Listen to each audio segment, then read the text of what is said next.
Hi guys, welcome back to Irish Footy Vlogs. Welcome back to the Premier Division show. We had a couple of games on Friday, Saturday, and Sunday evening this week with the Galway United and Shelburne game, which would have been played at Talca Park, being postponed. And that gets me into the reason why it was postponed. It was very sad to hear the death of Ollie Horgan. Ollie has been an unbelievable man in this league. The job he did at Finn Harps was absolutely brilliant in the 9 years he was there. He obviously was assistant with John Caulfield at Galway United and was part of a very good management team, but he was a serious League of Ireland man, first and foremost, was Ollie Horgan. A man with great character, an unbelievable character. Could be funny, could be very witty, but was also a very, very good manager. A very good manager, a very clever manager. Was a very good judge of players, and was known to have gone literally across the length of Europe to bring a player over, particularly when he was at Finn Harps. And very sad, only 57 years of age, and huge condolences to his family. It's a very tough time for them, and it's. I did a vlog the other day, but I wanted to leave this for this particular video, to be honest. And may Ollie rest in peace. So on Friday night, the Munster Derby finished Cork City 2, Waterford FC 0 at Turner's Cross. Evan McLaughlin on 45 and 17-year-old winger Sam Murray on 54 minutes was enough to give Cork City another victory over Waterford FC, having knocked them out of the cup at Turner's Cross very recently. And major blow, I think, for Waterford this, because they're very, very close now to that relegation playoff place. Only 4 points above Sligo Rovers. And obviously Galway are there as well. Galway are 4 points behind also, but have a game in hand. That game in hand obviously is the one against Shelburne. And brilliant result for Cork City. Can they get out of it? Look, you never know in football. I still think they have a lot to do, because they're 8 points behind Sligo Rovers and obviously Galway United as well. But I can see Galway United and Sligo Rovers picking up points. Cork would have to go on a serious run, wouldn't they, in the last 7 games? I just can't see it. But they're fighting hard, and you have to give them credit, and they'll be delighted with beating their Munster rivals. As I said, for Waterford, I said coming into this game, this is a massive and a key game for Waterford FC.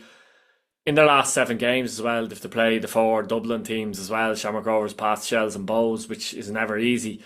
And their run-in looks more difficult actually than Galway's and Sligo Rovers run-in. So they're in a very, very difficult position. To be fair, Conor Bryan, who's been brilliant since he came in at Cork City, made some really good saves in this game as well to keep Waterford out of the game. And they've now conceded more goals than any team in the league. Waterford's conceding 50, and they've scored 33. Podge Hammond has scored 13 of them goals. They're very reliant on Podge Hammond at the moment. And, when John Coleman came in at the beginning, they did okay, I have to say, but the honeymoon period is definitely well and truly over here. And, is our squad good enough is the question.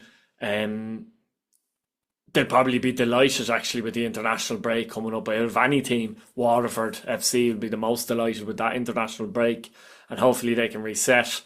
If they can get a win their next game or two, depending how Galway United and Sligo Rovers do, of course, it would put them in a position that suddenly they'd be okay. But it must be worrying, because their form is worrying as well. And if you're a Blues fan, let me know what you think in the comments. Are you worried? If you're a Cork City fan, though, let me know how you feel about the club in the last couple of weeks. They've had some good results, but is it too little too late? Let me know in the comments. Now, the Brandywell finished Derry City 2, St Patrick's League 2, also on Friday night. This is a game I personally watched in full. And St Patrick's League haven't won the Brandywell since 2019, an unbelievable record. It looked like that record was coming to an end when Mason Mealy scored in 40 minutes and Chris Forrester scored in 63. But substitute Alex Bannon came on at half-time and played in midfield, scored in 74 minutes and 85 minutes to earn the Candy Stripes, a very important point. Why is it important? Well, first of all, they stay third, but they keep Pats at arm's length, and they're 4 points clear of Pats. If they had lost the game, of course, they would only be a point above St Patrick's Athletic. So a major swing in that regard. Pats have been in good form. They went into the games away to Drogheda and away to Derry. They probably would have taken 4 points, to be honest. But in the circumstances, they'll be disappointed. And to be honest with you, the first half of this game from both sides, I thought was very poor. It was a very poor game. Lacked a lot of luster. A lot of misplaced passes, mistakes. No real serious quality. Apart from Amelia in 40 minutes, Forrester does well to nick the ball off Adam O'Reilly and plays a ball through. It was a good ball through by Forrester, but Amelia had an awful lot to do there. He cuts in and finishes brilliantly past Brian Maher in goal, and Pats go 1-0 up. And just that bit of quality in the half was the difference, to be honest, into the second half. And Derry tried to press very early with a bit more quality than what occurred in the first half. But Pats look very dangerous when they're trying to counter. Levy had a chance where he probably should have scored, and then comes out to Amelia, who Maher makes a fine save from actually as well. But Forrester does score in 63. A poor mistake, I have to say, from Derry City in the middle of the park. Lennon does well for Pats because he reads it, plays it through. Amelia is 1-on-1 with Connolly, uses Forrester to his right, smashes it in to make it 2-0. And at that point, I'd say for the next 10 minutes, Pats were in complete control of the game, and it looked like they were going to go on and win the game. Even the Derry City commentator, I think it was Eamon Doherty, correct me if I'm wrong, the co-commentator that is, was saying at this point that there was no belief that Derry would get back into the game, but they did get back into the game in 74 minutes, and that man Alex Bannon scores. It's kind of a loopy shot into the net, and I know there's been a bit of controversy on this goal regarding the quality of the goal or the quality of the goalkeeping, but I feel honestly that Joey Anang positionally was very poor there. It's a loopy shot that goes over his head. It's not as if he whips it into the far corner. Anang is about 2 yards too far out, to be honest with you. If he's close to his line, he probably catches that, let alone saves it, to be honest. So from that point of view, Pats would be very disappointed, and it got Derry back into the game. But to be fair to Derry, they pushed on well after that and put Pats under an awful lot of pressure. The goal they scored under Bannon be delighted with that from the corner.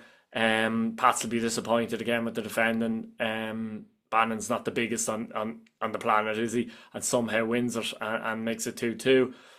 Overall, a draw was probably a fair result, but I suppose from a St. Patrick's point of view, they would have pushed up really on Derry with a win there. And if you're 2-0 up with about 15 minutes to go or so, you got to be disappointed you didn't see out the game. Derry City will say, that they showed great character, and they did, particularly when they got it back to 2-1, to put a lot of pressure on Pats and get back into the game and earn the 2-2 draw. And they tried themselves to push for the winner late on, which didn't come, obviously.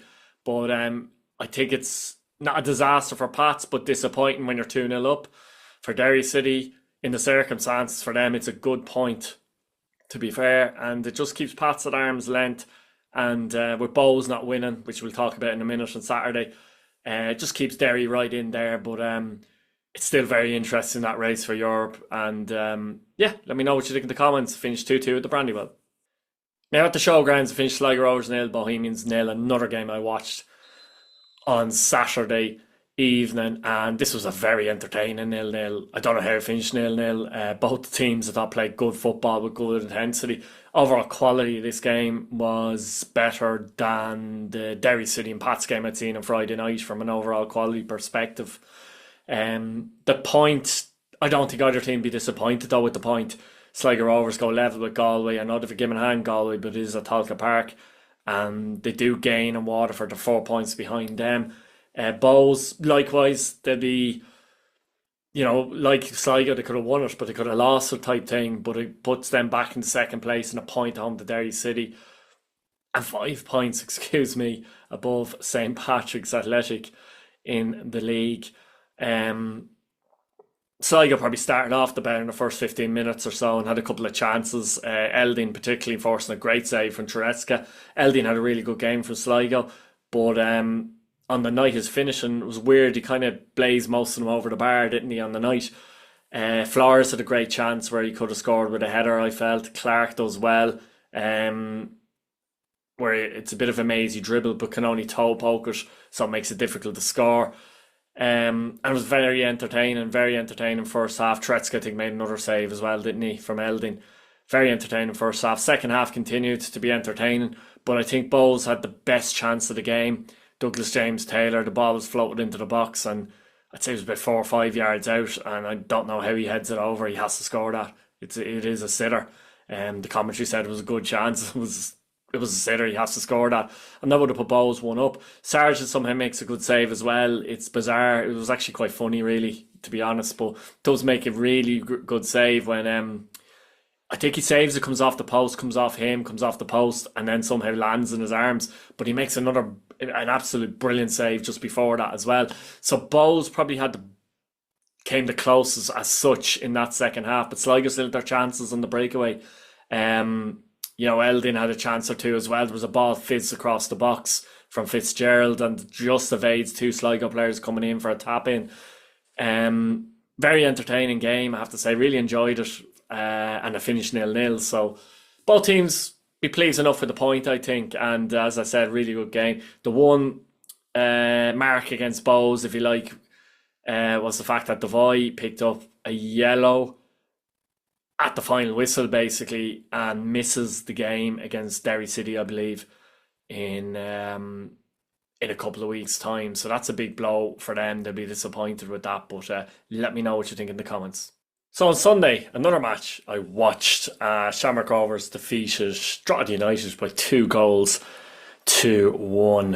in Tallaght Stadium. And to be honest, the first half I thought was very lacklustre overall for both teams. It felt like a typical Sunday evening kind of a game. The Sunday evening games are tough, aren't they? Especially when kids are back to school and stuff like that. A lot of people obviously don't go. They don't have much of an atmosphere, and it could be flat. And it could be flat in the pitch. And it was like that for much of the first half. I thought Drogheda, from their point of view, were poor enough the first half. They didn't really offer a thing, even going forward on the break.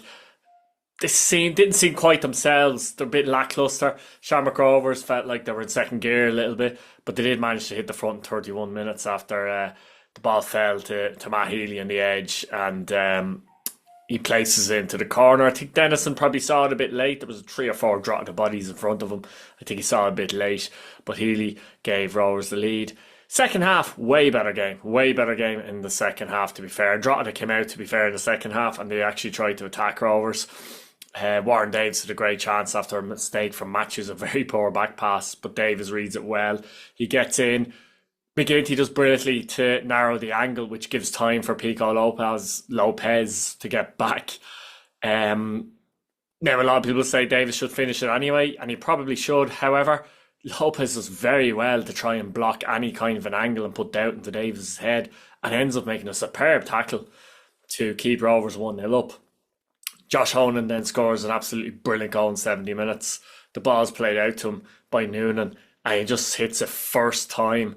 Not even in the direction. He's not even facing the direction of goal or looking direction of goal. First time, catches Dennison out a full stretch into near enough the top corner to put Rovers 2 up. And at that point, though, even though Drogheda were much better themselves in the second half, you think the game is up. But you can never rule out Drogheda. And Conor Keeley, 6 goals season 83, brings them right back into the game. It was a corner. Eventually, it comes out to Markey. He plays probably a poor enough ball into the box, actually. But Keeley switched on and manages to place it into the net to get Drogheda back in the game. And after that, Drogheda tried to put them under pressure, played with a tempo, but Rovers in the end see it out and win by 2-1. And in terms of the league, Rovers are now 9 points ahead of Bohemians. Rovers have 8 games to play. They're looking really, really good. Drogheda, 5th in the league. They're level with St. Patrick's at Lake, to be fair, who are 4th. But it's probably a big job for Drogheda to maybe finish in the top 3 now, I'd argue. Shelburne are only 3 points behind them also with 2 games in hand. So Drogheda United are still in the cup, like Pats as well. So it'll be interesting to see if that 4th place will actually gain Europe this year. So, much better second half, much more enjoyable second half. I thought the first half was poor overall, to be honest, but second half was really lit up as well by that Josh Honan strike. Unbelievable strike. If you haven't seen it, check it out. Just quickly before we go, I just want to talk about Jack Byrne very quickly as well, and his move to Dubai Irish. That's right, you heard that right, and it's a club in Dubai. He's obviously gone on loan till Christmas. I believe he'll be back in the League of Ireland. After that, where he goes, I don't know. We'll have to see. His contract does have another year in it, I believe, at Shamrock Rovers, though. And obviously, this was a falling out with Stephen Bradley that has led to this. Who was right, who was wrong? We don't know.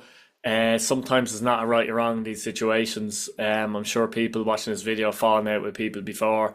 And sometimes nobody's right, nobody's wrong in those situations as well. So, yeah, I suppose it's disappointing for the league, first of all, that he's gone, but I do believe Jack Byrne will return. Will he return to Shamrock Rovers? The question, I would say highly unlikely. Let me know in the comments if you think he'll return. And who's the League of Ireland club you think he's more likely to return to? But just thought I'd touch on that before I go as well. So that's it, guys. Thanks for watching. Subscribe if you haven't subscribed, please. That would mean a lot. And enjoy your week next week, International Week, which is disappointing, but hopefully the Irish do well. See you later.